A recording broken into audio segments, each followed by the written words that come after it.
everyone, welcome to my channel Learning Mathematics. Today we are going to learn about integers. Class 7 Introduction about integers.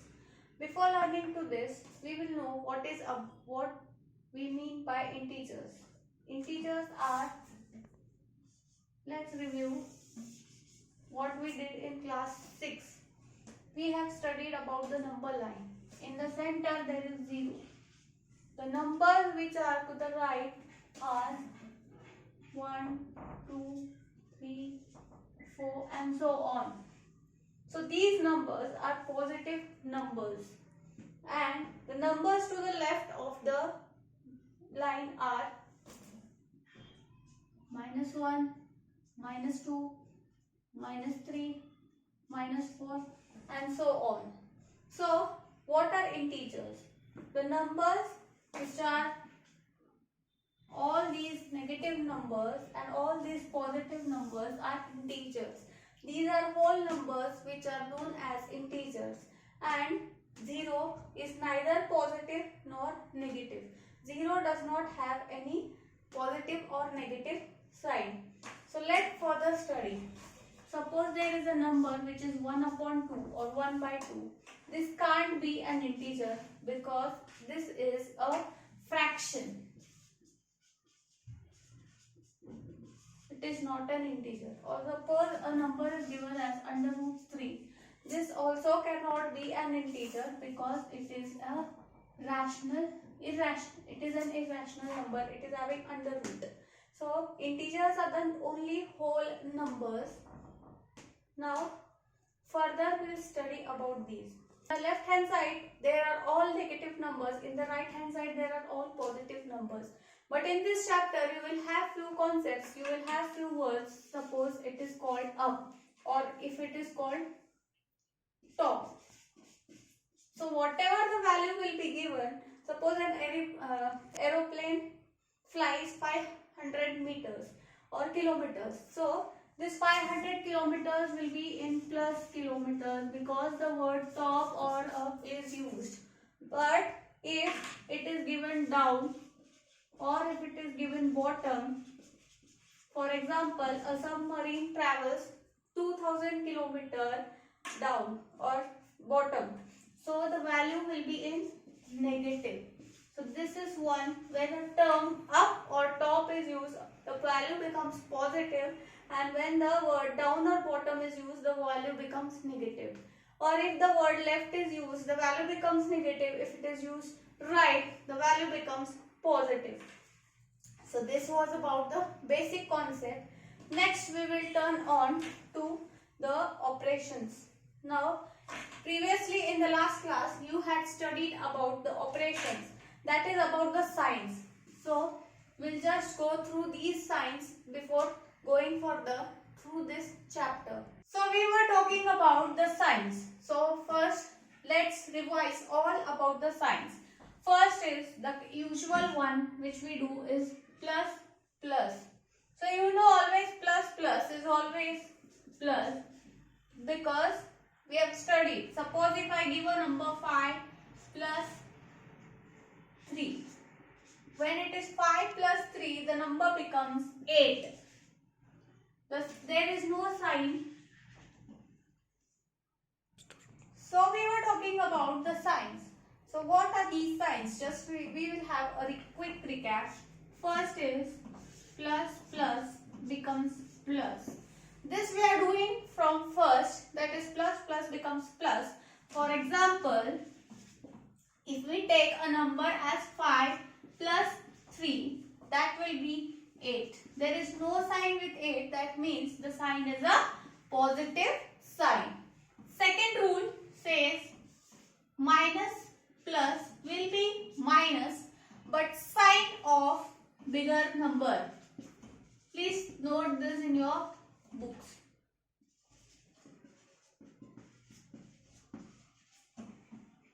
Now what do you mean by this?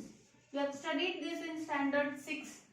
That means if I give a number as -2 plus 8, as the rule says, minus plus will become minus, but sign of bigger number, that means 8 minus 2 will be 6.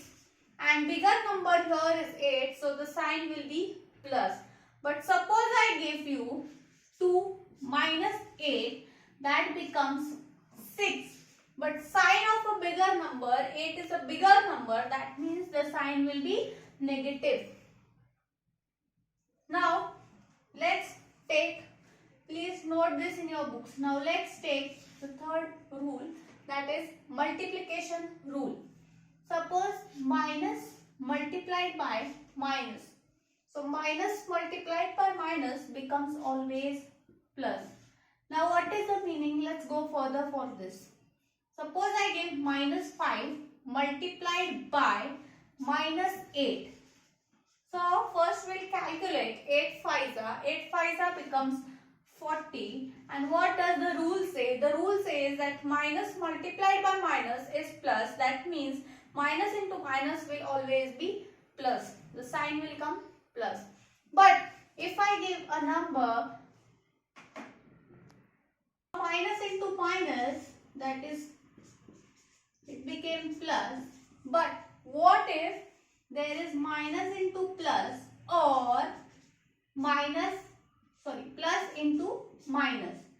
Plus into minus or minus into plus is always minus. Now let's take an example. Suppose if I give minus 8 multiplied by 5. So first we will calculate 8 into 5. 8 5s becomes 40. But the rule says minus into plus is always minus. But suppose these two are one and the same. Suppose if I get 8 into minus 5, that means one is having a plus sign, other is having a minus sign. So 8 5s becomes 40 and the sign which is applicable is always minus, because minus into plus or plus into minus is minus. Now next rule is about the division rule. Now what do you mean by division rule? Suppose I give minus divided by a plus number. For example, if I give minus 5 divided by 5, or if I write as this way, so minus divided by plus is always minus, because 5 1s is 5, 5 1s is 5. The sign here is minus, here is plus. So it's always, the answer is 1. Or if we do this way, 5 1s is 5, but the answer will be negative. But suppose if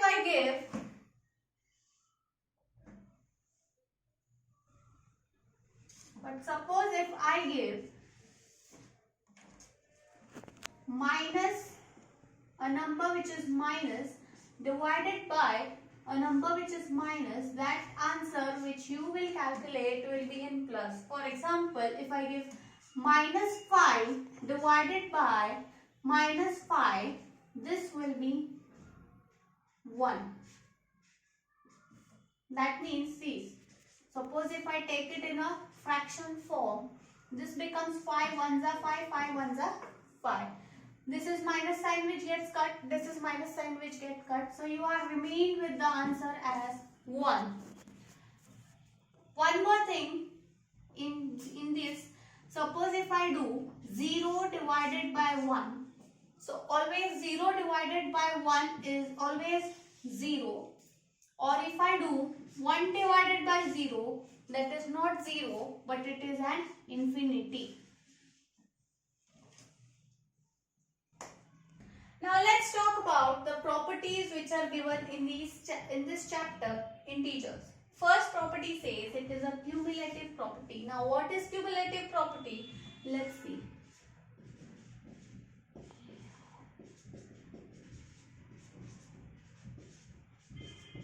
This property is with addition. The cumulative property here is with addition. So first is, the law says a plus b is equal to b plus a. Now let's see what is a plus b equal to b plus a. Suppose I give you a number as 5 plus 4, that will be equal to 4 plus 5. That means your 5 is a, your 4 is b, Then again B we substitute it as 4 and we substitute A as 5. So 5 plus 4 fetches you with 9 and 4 plus 5 is similar to that of 9. That means this property is proved, that is A plus B is equal to B plus A. Now what is the use of this property in your chapter? You might be given, suppose a number as 4 plus 3 equal to dash plus 4. Now here you will have to find out the value of B, and it is very simple. This value is of A according to the law. This is of B according to the law. So this ultimately A's value we are going to substitute here. Sorry, B's value we are going to substitute here according to the law, and this will be 3. So this was the use of cumulative property. This was about the 2 letters or 2 digits. Now let's study for the addition of 3-digit property, and the property is known as commutative property.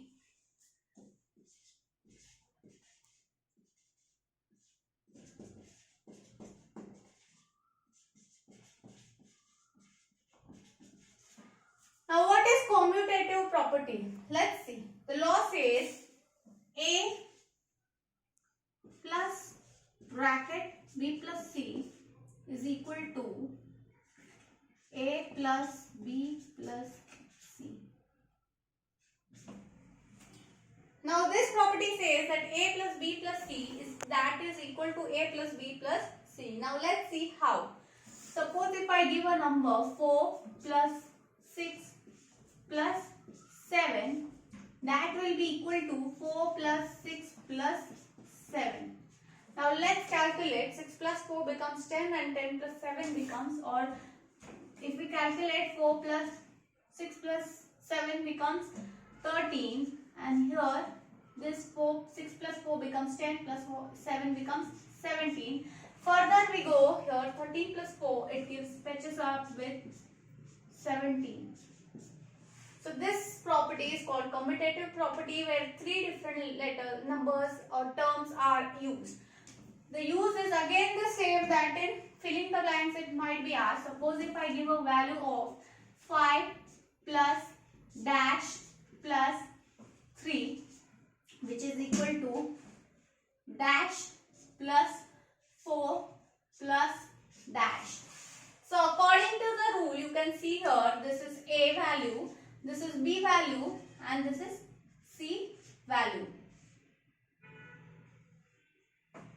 So here we don't know the A value. So A value which we will put here will be 5. B value we didn't know. Here the B value is 4. That means here the value will come 4. And C value we know here. We don't know here. So the C value here is 3. So we are going to substitute 3 over here in the C value. So again, if you calculate, the answer is going to be same on right hand side as well as left hand side. So this was all about commutative property. Now we are further going to study regarding the 2 properties more.